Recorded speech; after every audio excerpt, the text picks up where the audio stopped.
And we are back with your Purple Pants Potomac recap of the Real Housewives of Potomac Season 8, Episode 5. I am joined with my Cagayan sister, the doctor, Hello. Jatia Hart Taylor. Welcome back to the podcast. Thank you again. I am so happy to be here. The Purple's Pants podcast about Potomac. Lots of peas popping off. All right. Okay, we get All it right. pretty, purdy, popping Potomacs. Lots of peas. Yes. This was actually a really good episode. We have a lot to discuss. So Yeah. let's jump right on into I it. okay, well listen, I thought it was a mid episode. I feel like in true Bravo fashion, a lot of the juiciness is the last 5 minutes of it, but I've been watching Bravo for over a decade, so I'm used to uh the tomfoolery that they get us with. Well, they got to cut it. They got to bring you back. But I thought the part that they ended on was so good that it was definitely worth putting this up into an episode. So we I'm start off with okay. everybody's getting ready to keep Austin weird, so we're And that's out shopping. is that that was when Giselle said that I was confused. Is Austin known for being weird?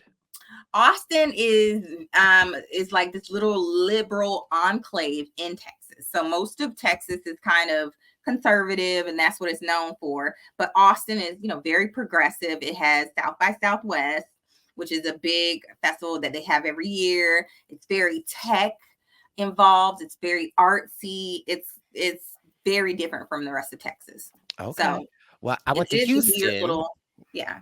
and they was like Houston ain't like Texas. So I got to get to Austin.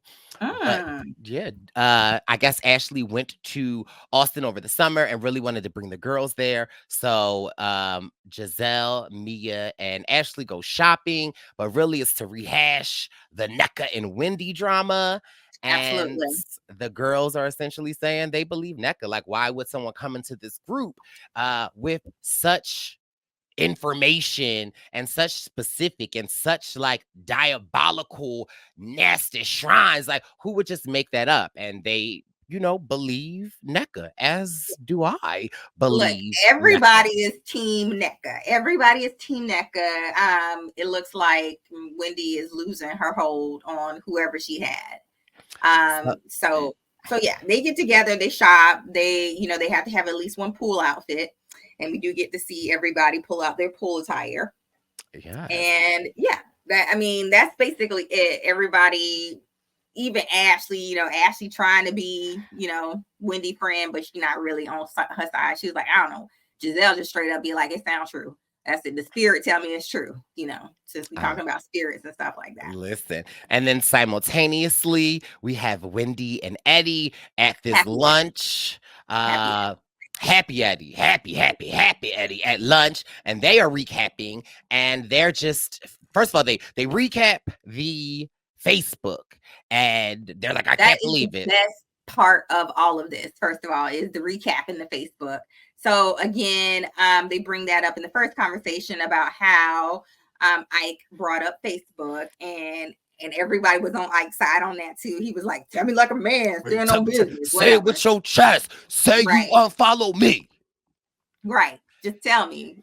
And And Eddie is like, I don't know him. Eddie's all Mariah Careying him. Like, I don't know him. I don't understand. I don't know him. I was never Facebook friends with him. I don't know. We don't even live in the same universe, man. That's Eddie. Eddie's like, whatever. We went to the same school, but it's a little bit more than they just went to the same school. And they try to act like they were both there at the same time. So come on now. If it's another African Igbo dude at your school, come on, you gonna know who that. and I that's mean, like, pre-med, like y'all both are doctors. Yeah, it's a little sus. And then I even thought it was funny in one of Wendy's confessionals, the producer is like, so did Eddie know him? Like they were on Facebook. And Wendy gives this very like, I didn't know everybody at my college. That wasn't the yeah, question she though. tried. She tried to give her a man out, but it was like, I'm sorry, I had to do a lighting change. um, um, really, it's just they have no water. They have nothing to hold. They have no legs to stand on. they sounded real shady. And we gonna circle back to that because you can see they only had them two supporting them two, whereas Nneka, she She had got all the other girls on her side. and So she had more than the other girls. correct. And then we get Nneka and Ike. They are going to the doctors. Essentially, Nneka tells us that, like in her culture, as soon as you get pregnant, you are supposed to whip out, pop, As pop, soon as pop, you get pop, pop, married, pop, you're pop, supposed to pop, pop them baby, out. baby, baby, baby, baby, baby. And Nneka and Ike were like, they want to live their life, and I ain't mad at that. And now it So seems I just want to point something out that I noticed, and I don't know if anybody else noticed this, but Nneka said she's 35 when she's at the doctor. And then later in the episode, she says, in all of my 40 years. And I was like, 40 years? You said you was 35 at the doctor. she did say that. Right. So I noticed that because when they Mm. were going to the doctor, the fertility special, I was like, oh, 35. That doesn't seem like, that's barely over advanced maternal age. 35 is advanced maternal age, right? When it starts being a little hard to conceive and that sort of thing. And, Geriatric pregnancy is what they call it. well, thank you for that definition. I just know Are that you, because I was about to say, are you in the geriatric pregnancy age range? If no, you got pregnant, would you be geriatric? I would be geriatric if I got pregnant. Okay. Well, hopefully you are, You know, taking them precautions. Stay on your birth control, I do. honey. I track my I track my ovulations. So, Yes. you know, uh But then when she said the 40 thing at the end of the episode, I was like, aha, that makes more sense. But I thought their interaction, I liked them as a couple. Their I do. interaction was very cute. He wasn't like belittling his wife and be like, oh, you worrying about nothing. But he was he was there, first of all. He got his sperm tested, right? He got the king of sperm, the Usain Bolt of sperm or whatever. He said his boys are working. I said, "Oh, okay, Ike." But yeah, we just get again more and more of Nneka. And as far as I can see, we like her. Like I don't have any I like issues. her.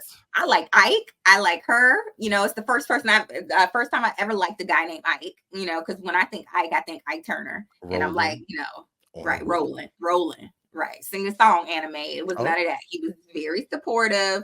I actually loved it. I thought they were cute. I thought his interaction with the doctor was cute. And I wish the best to her at 35 or 40. I Just mean, listen, that maths, because I'm 32. I'm in my late to early. Well, I'm mm, in my late 20s to my early 30s. mm. So I But you understand that 35, math. but you in a geriatric pregnancy. Okay, I mean, cool. We're just no, gonna let that go. I said when I get pregnant, Look, it will be a geriatric pregnant. I'm not, I'm still living my life. I we still gonna need to. let that go, like the pie Mhm. conversation. Okay. Yes, and then we get to which another juicy thing that I thought was we get to Mia and Gordon, and they're in therapy. Again, they are setting us up that Yes. Mia and Gordon aren't in the best place. And some of the revelations that they were talking about in therapy was really kind of like interesting to me. One specifically that Gordon is working so much because he wants to be able to Retire. retire, but not only retire, but he wants to leave Mia and the children in a place that if something were to happen to him, they would be good. So one, I would think that like Mia would like that. Then in that same conversation, we learned that Gordon was allegedly going so hard at what he was doing and poaching the investors of different things that the board voted him Voted him out. out. Yes. The board voted him out. I thought that was very interesting. I think that's the first time they actually admitted to that. So that was very interesting. Other things that I thought were very interesting was that Mia had retained a lawyer. Love to see a woman of action. Retain that lawyer, girl. Put that retainer on in, honey. You need some legal representation. I love that. And just let your man know, like you are not up for the okie doke. That you are serious about your moves, and if you don't get it together, and like a good husband, like the insurance company say, like a good neighbor, State Farm is there. Like a good husband, he there in therapy with Mia, and Gordon he was is there. he's like, I worked hard to get her. He said it, like, when I go hard. When I wanted Mia, I went hard and I got her. I plucked her off the steak and shrimp, whatever. They was the surf and turf. The surf and I plucked turf. her right on out of there. So he is used to going hard. I think it's admirable that he wants to provide for his family. And I love that he was willing to drop whatever he needed to drop to keep his marriage together. So kudos to that. I actually love seeing that.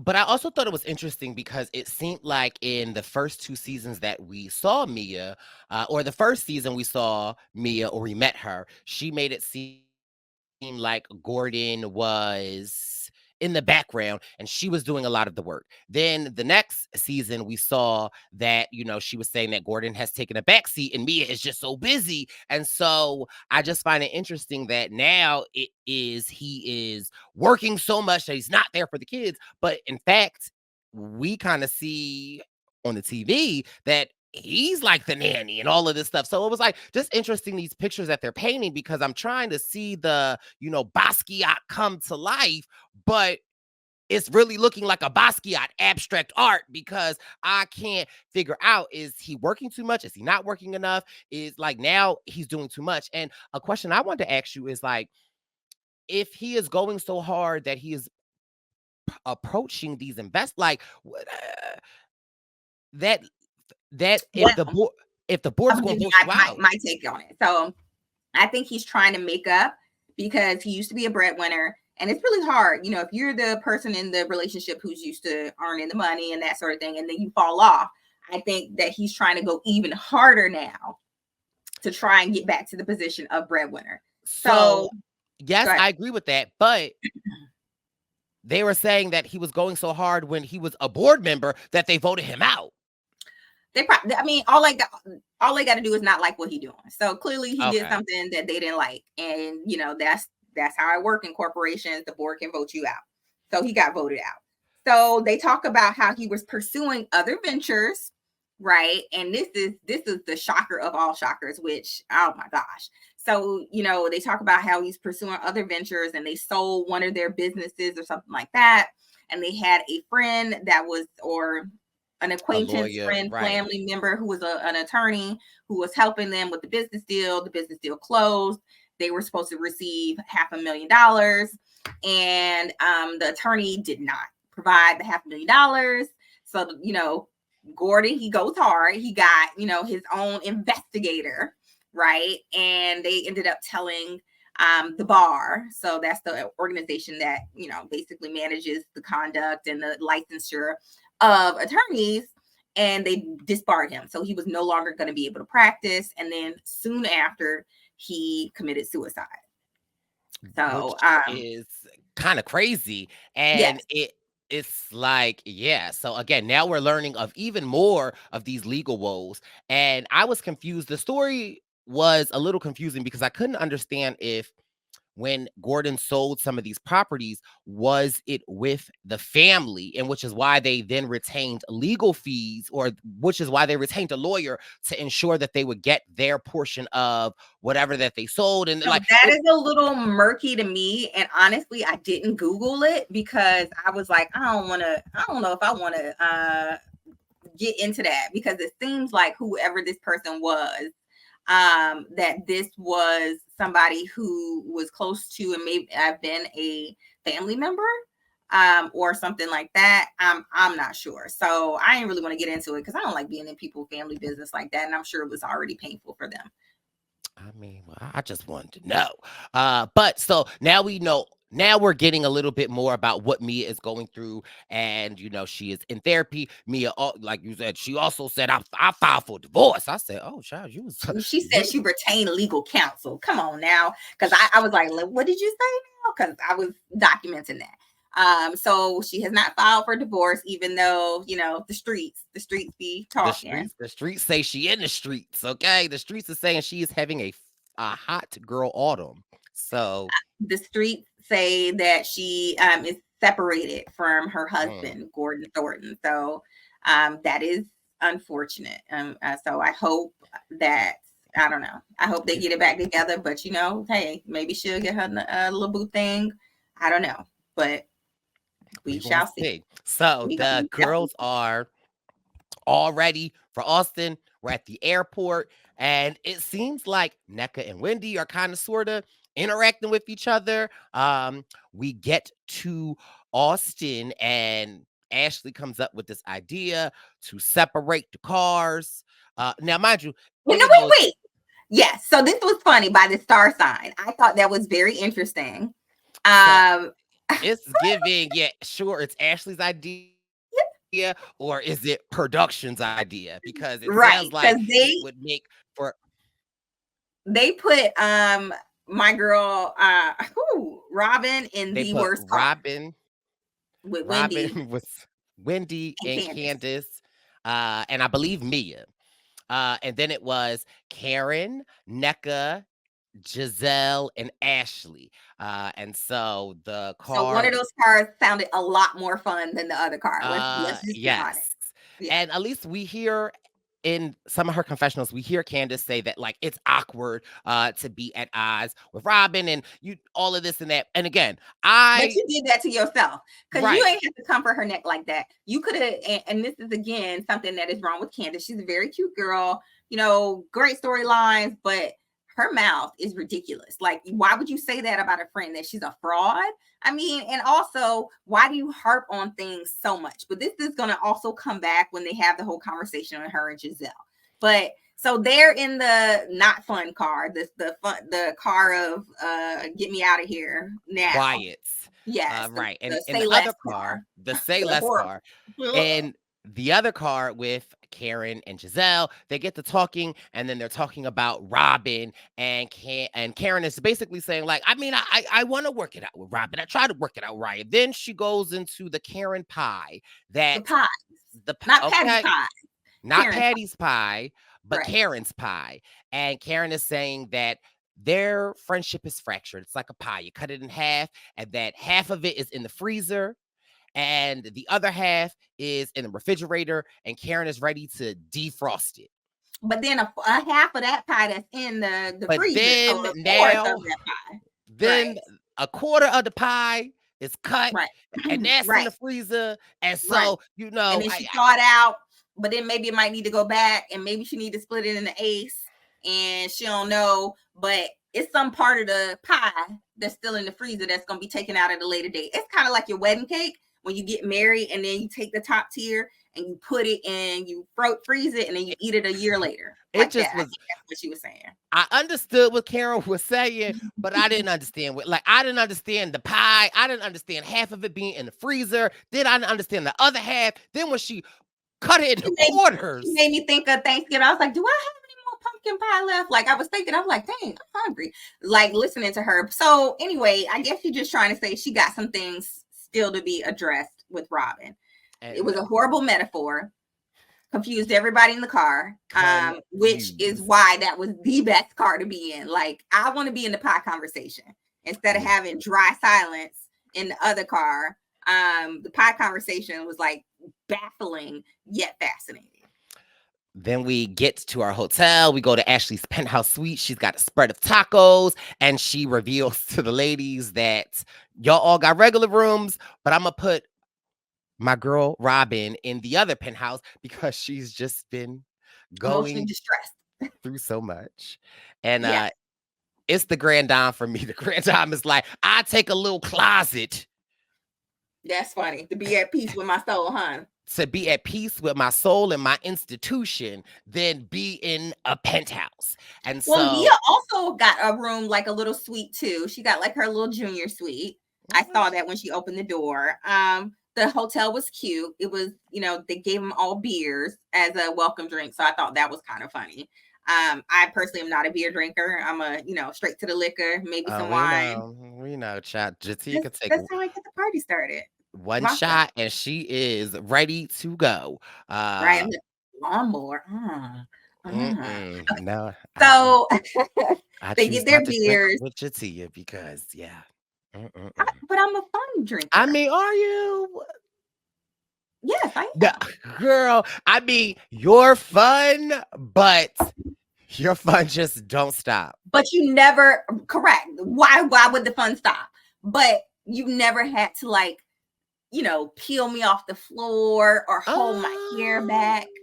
Well, No, that is true. That is true. Yeah, thank I you. do have to push you off me because when you get drunk, you like to then say, "We're cuddling tonight."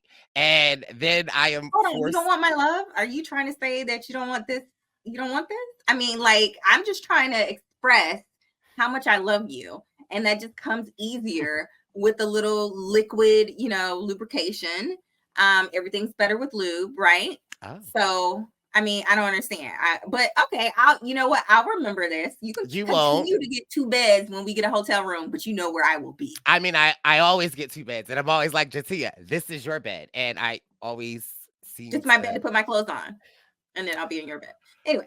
Anyway, anywho, That will never change, sir. That's never changed since I we first met. I am Since consistent. we okay, well, yeah, since you broke into my room, yes, we know that in the Philippines when I got voted off, then Papunta. I was chilling in our That's resort. You It's our meet cute story, dear, about how you tried to not be my friend and no, lock me out of your room and put no, like the broom in the sliding glass door. And I was like, I'm from the hood, know how to get around that one. And I no, crept him in your bed. you I got voted out. Well, I got voted out, and then I had some time at Ponderosa, and I enjoyed my time at Ponderosa, right? I would sleep all day, wake up, go get food, go back to sleep, go down to the ocean. Then when Jatia came, we were so excited. We had a little party. Jatia had one shot and she was dancing on the bar. And, we were having such a good time. It was really one of the first times we really got to talk that night. And then, I was like, all right, girl, I'm going to sleep. And you were like, I'll be in your room. I'll come see you tomorrow. And I'm back in my mind. I was like, oh, okay. And I just remember specifically locking my door that night because I was like, I want to make sure I get some sleep and continue my relaxation. Right. I It was a child, fake. I'll see you in the morning. I woke up that next morning with your tea in my bed, like, good morning. I was like, Hi. girl, Yes. Yes. When I met the next morning, like you were you like, did. yeah, you were like the only person I wanted to hang out with on the trip so far. So yeah, Well, I mean, that's our meet cute. That's what it's always been. I'm consistent. We keep it going. so And that's it. so the girls get checked in and now they are refreshed and they are coming down to the pool. Now this is the meat and potatoes. So they're down at the pool. It's first Karen, Wendy, and Candace, and then they're talking about Nneka. And Wendy gives us this speech that, like, I don't really have much more to say. Like, I don't know her. I don't know her. It was I don't really know more her. between, it was more between not me. I wasn't involved. It was between my sister and She her in-law. Right. So she didn't even, like, right. So at this point, we start to understand the lie starts to unravel, right? Because they ask her, like, well, girl, you seem pretty cool and chill. Like, how you doing? Wendy's like, I don't know her. She clearly wanted to come on here to get under my skin, and Yes. it's just a done To deal. attack And her Nigerian sister is what she said. that's what Right. she So says. now Which she's like, oh, you should have came correct, but you attacked my Nigerian sister. This is when she begins to lose the whole freaking war. When so she and starts saying that. Right. And it's also like you're gaslighting her right now. Now you're bringing in your Igbo sister. Now you're raising the stakes. And so in this conversation that she says, like, it's between my sister and her in-laws. And so that is the first acknowledgement of, so if it is between your sister and her in-laws, then there is a connection. Right. Okay. Because you were insisting that none of that, this was a figment of her imagination. Y'all don't know each other. She don't know nobody Eddie didn't go to the same school as her husband. Like, she ain't Nigeria. I ain't even from Nigeria. I'm from, like she is in that little mind space, like totally denying it. Like she doesn't know what happens. But before we pop off, right? Before we get to Then here that. comes the Grand Dame, right? Wait. And before Nneka get down there, right? The Grand Dame insists on a couple of times bringing up Candace and Giselle. So she's trying to get she's trying to pull the Candace Giselle pie out the freezer, right, and thaw it out. I don't And even that ain't even pie. That's a piece of chicken. Okay. right, so the chicken, and she trying to thaw out the chicken. The chicken is rotten, okay, Okay. and the chicken is rotten, It's and so nasty. nasty. nasty. It's disgusting. It's rotten. Okay. And both of them keep trying to tell, the grand dame, look, we good. We ain't got to be friends. Giselle actually puts it very, very nicely, right? She's like, I don't want to be involved with her. She's reckless. I said what I said. And very pointedly and right, Giselle's like, she keeps making a mountain out of a molehill. I said what I said. I never said, she blew it up. She made it more than it was. Right. And now she keeps perpetuating it. And it's to the point where it's affecting me and my family, my children. And I ain't got nothing else to say to her. I thought it was great when she let Candace go on and on and on. And then she's like, good, done. Right. Yes, Exactly. Agreed. So yeah, it's very interesting because again, we know in housewife rules that one, Giselle is not even acknowledging Candace, right? And Candace is of the one that's like, she's the one that should be hurt and all of this stuff. And there is a point that I do agree with Candace that yes, what Giselle alleged could be damning to your husband, right? Like in his I'm business. sorry, but what Giselle said is that he made me feel uncomfortable. Well, yes, right. But because listen, I'm trying to be fair because listen, the people in the comments, they always be saying I'm just a team green eye pants. Like what I'm saying is like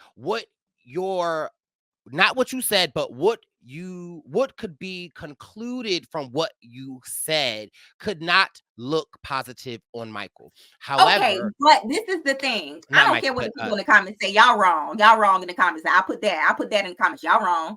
So the comments, I mean, the person who made it out to be more than it was, because all Giselle said was he made me feel uncomfortable. He came in and closed the door. He already said, look, I wasn't trying to make you feel uncomfortable. I didn't think of it that way. And that could have been the end of it. But old girl with her rotten ass mouth keeps blowing it up, talking about sexual assault. Nobody said anything about that. It was done. It was over. It was between your husband and Giselle.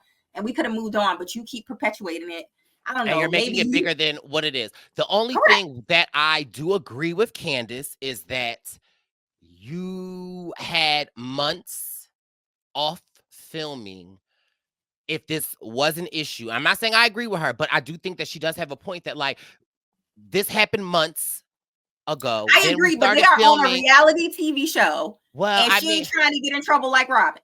So yes, I agree with that. But I also like where I kind of agree with Candace is that if we are friends, right? And what you are like, you should tell me that off camera. Like they're not friends. So, well, right. And that's what it boils down to. And again, it's as simple as what Giselle said. She could have shut it down then and it wouldn't have been anything. And again, then you always say, oh, Giselle always likes to come for people's marriages and husbands, blah, blah, blah. But the thing about it is, Candace, it's like you kind of took that and used that as your whole storyline. Because you know what? And thank goodness, because she ain't had nothing left, nothing else. I mean, she was paying for her own, tour. So thank goodness she's still on the show. And Giselle brought this up, and she keeps perpetuating because else I don't see how else she's gonna pay for the tours unless she start being nice to the Dottie. So I mean, she need to go ahead and say thank you and keep it moving. So, but basically, they're both done.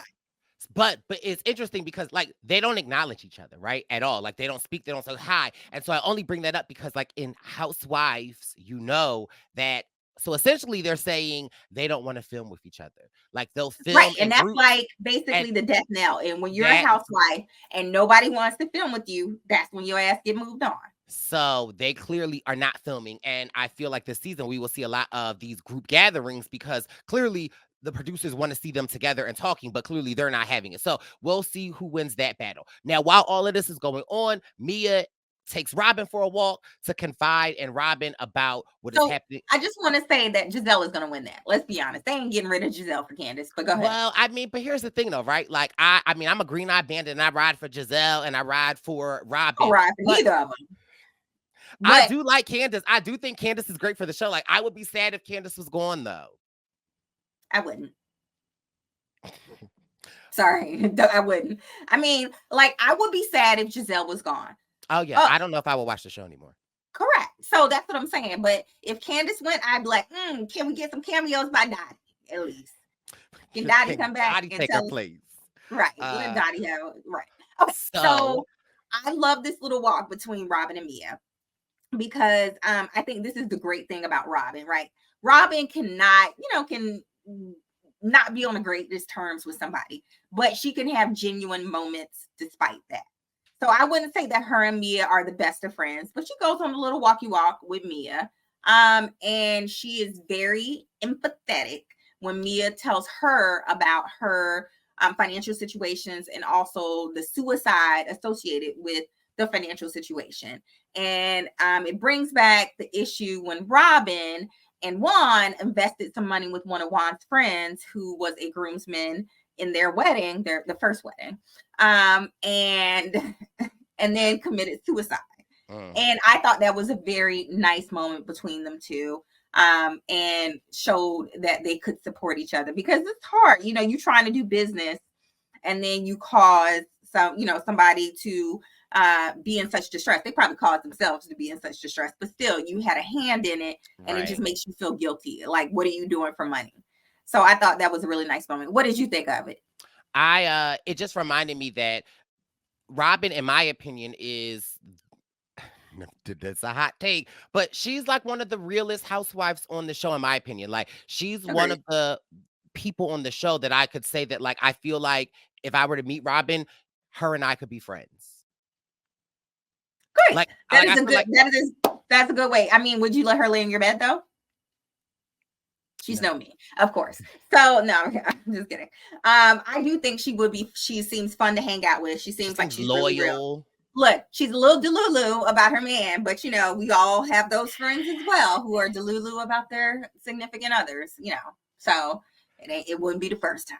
Cause But that was a nice little moment. that was it, and like, in my opinion, like, almost like one of Mia's better moments of her whole time being on the franchise. Like, a little weird. Like, I don't know. I just felt a sense of, I don't know what I felt, right? But she was trying to cry. I don't know if an actual tear came down, but it was just something of that moment with her and Robin that I was like, okay, like, I like this side of Mia, or her telling her truth. I But agree. I think it would have been better if she had a tiny piece of tissue paper folded up into a tiny triangle and like was dabbing her eyes and looking up. Yeah. So okay, Candace has coined that. she has. But now So now, main we event. get back. Everybody is at the pool. Everybody is at the pool. Mm. Everybody in the pool getting tipsy. They doing tequila shots. Hey, They everybody in the club getting tipsy. Everybody in the club getting tipsy. What was his name? I'm Raquan? just I showing think that how might have old I been. am because I was in the club getting tipsy when that song was I on. was in kindergarten, but it's okay. You were in kindergarten? Okay. So you were not, you were in the tub getting tipsy. Thinking about On milk. um So, everybody's back in the pool. All right. They have been properly lubricated, socially lubricated, so they are ready. And so now Nneka has joined, and everybody is here. And here we go. We bust out that now Wendy does know what her mama be doing, right? She is hip. She's privy to what her mama be doing. well, back it up, back it up, back it up. So No. before Go Mia ahead. and Robin return, as Karen is trying to piece the pie of Robin and Candace, Giselle throws out that, something like, well, with Wendy's mom, or Giselle asks Wendy, like, well, what's up with you and Nneka? And then Giselle and Wendy's like, oh, my mom ain't never do that. My mom, we don't do that over here. My mom's a good person. And then Giselle says, well, your mom did write Do a that to Mia. Facebook post about Mia. And enter scene Mia and Robin. And Mia like, why everybody looking at me? And then Wendy's like, well, Giselle wanted to hear what my mom said about you. And in a way to try to defend her Which was mom, horrible, which made it worse. She reads the actual thing her mom wrote. Child, the mom was saying something about Wendy and Peter, the thunderstorm, the And fire. Holy Ghost fire now. Holy Ghost fire and thunderstorm. And they going to hell. So basically, I'm like, this is pretty much what they saying that your mama did. Like telling people that they gonna get theirs, that they going to hell, using references, Thunderstorm. right? Using biblical references to like damn and condemn people. So everybody is like, Everybody like, and Wendy's like, see, this is my mom. This is something like that. This is no witchcraftery there. Yeah, girl, it's not witchcraftery, but it darn sure sounds like praying against you. it sounds like you really want them to go to hell. Like, is it heaven, hell? So I'm like, you are not making your case. So that is strike two. That is strike two against Wendy, honey.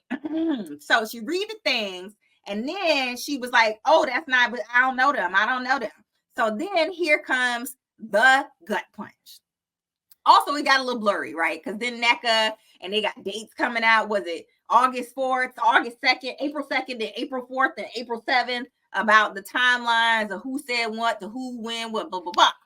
But what gets Miss Wendy is she says, this is between my sister and her friend. Yes. Girl, what? So you mean to tell me if your sister Wendy and the friend that is Ebo, that is, or not Ebo, what's her name? Lebe. Lebe and Ivy are friends, then there's the connection, sis. Right. But you just said you didn't know. Right. So now she's saying she don't even know Lebe. But this is the kicker, Bravo shadiness. So no, but you gotta tell the story right? So Wendy is like, no, that's between my sister. I don't know them. Then Nneka was like, well, you don't know Lebe because why did you call her out at your baby shower, right? Or sip and see, Blessing baptism. It was a baptism. So at your daughter's baptism, why did you call Lebe out as somebody who you would want your daughter to be like? And listen, I am the person currently, and I'm at the person at Bravo. The person at Bravo was like, get the footage, baby. When Wendy said that Lebe is somebody who she wants her daughter to be like, you know what? That was strike three, baby. That was strike three. So now it don't matter about the phone log. It don't matter, like, you said you don't know her. You clearly know her. You said your mama don't be talking about people and sending them to hell. You read it out. And then third, now we got footage of you basically saying how great of a role model Lebe is. And let me take it a step further. Lebe is Ike's blood. So then that ties kind of sort of where Ike was getting so upset with Eddie because clearly y'all know each other. Y'all know each other. Like, y'all don't have to know each other, but like, y'all, like, you know who she is. Come on, because this is the thing I like every Nigerian person I know. If you know another like Nigerian, they be like, oh, where they from? What's their tribe? What's they be drilling down into it. So they make it a business, like, to know other people. It's not like, it's huge. Y'all at the same freaking school and from the same freaking tribe. And come on now, get over it. So they end up looking stupid. At the end of the episode, Wendy is there looking like because she's been caught 3 times out. Everybody onto it. And Nneka calls it out. It's like, you heard through the grapevine that I said your name to get on this show. And that's really what it's about, right? Like, and it's giving, you wanted to be the only Nigerian on the show representing for your tribe. And here's the thing, right, Wendy? Like, there is a part of me that, like, I can understand that, right? Like, you want to be like, I get it, but like, girl, you went through all these hoops, jumps, obstacles to like stop this girl from getting on the show, and you now put her on the show with all the stuff you was doing, and now you are giving her the welcome first season. Like, God don't like ugly. God don't. Not only that, But you could have got together. You could have been like the Nigerian twins. You could have been like the green-eyed bandits versus the Nigerian twins. You could have done that. But no, you had to try and do the okie doke on the girl. You put her on the show. And also it flashes back to how mean she was to Mia when Mia first got on the show. Nobody wasn't that mean to you when you slithered on to the show. You know what I'm saying? So the green-eyed bandits welcomed you. Correct. Right. Everybody would welcome her with open arms. So she has been the one who has been hating on new people constantly, you know. Yeah. And it's funny because they did not welcome what's the girl who fought who drugged Candace? Right. They were mean to Big her. boys. Yeah, Monique. I love Monique. Oh, you don't have a house? I have 4 homes. Oh gosh. Epic line. 4 homes. Yeah. Although sidebar of a sidebar. You know, because I am team green-eyed bandit, I was not, team Monique. However, I do miss Monique. Monique was great TV. Like, Monique got the girls together. I like Monique. She has been so far my favorite housewife. To be honest, I liked her a lot. I think there was some issues there and clearly in our marriage because she ain't married no more. And what she wanted to do with her life, like sort of, the 5-wick situation with Wendy, 5-wick Wendy. Podcast, all of that. Like, I would love Monique to return. Now, I don't know how that would work out because I'm sure Candace would put a stop to it, but I would love Monique, and they should do it how they do all these other housewives. Bring her back as a friend of the show. Well, you know what? They could just let Candace go and bring Monique back. And Shasha. I'll take Shasha or Monique over Candace. I don't know. I just think she's I think she's very toxic. So we'll see. But at the end of the episode, this is where we are. It's like a dun dun dun, and Wendy is looking stupid. Everybody, it's like case is closed. Case is closed on this. Wendy, everybody knows Wendy is jealous. And that's, I feel like, where we're at. That's, and so I feel like that's a lot for the first day in Austin. The girls trip is already giving what it's supposed to get. It's doing what it's supposed to do. And yeah, although I'm not a huge fan of Wendy, like I do like Wendy and what she brings to the show, but it's like, girl, you are, and I ain't even trying to dog pile on you, but like you did this to yourself, sis. And however delusional you want to call Robin and Giselle, like, girl, what do you look like right now? You look real delulu right now. So I want to like Wendy too, but she makes it hard. She makes it very hard. She's smart. She's educated. She's beautiful, has a beautiful family. She just needs to, just calm it down a little bit. Lane, right? Yes. Right. Like, so I hope that she takes this trip to regroup because she needs it because she got smacked on her ass. And just take it down a notch. So what is going on for the rest of the time that they are in Austin that we're looking forward to in the next episode? Well, I mean, I just saw the quick preview of Robin not looking too great. Right. And I guess down on the bus. But prior to that, I guess the girls were confronting her about the hotel situation, and Robin, like she said on Watch What Happens Live, was like, I didn't see, Juan periodically deletes everything out of his phone. He real like ain't no about stuff like that now, girl. Yeah, and so she lost me with the deleting stuff out of the phone. So clearly in the next episode, Karen is unthawing the rest of the pie that's left in the freezer. She's unthawing it and decides to serve it up to Robin.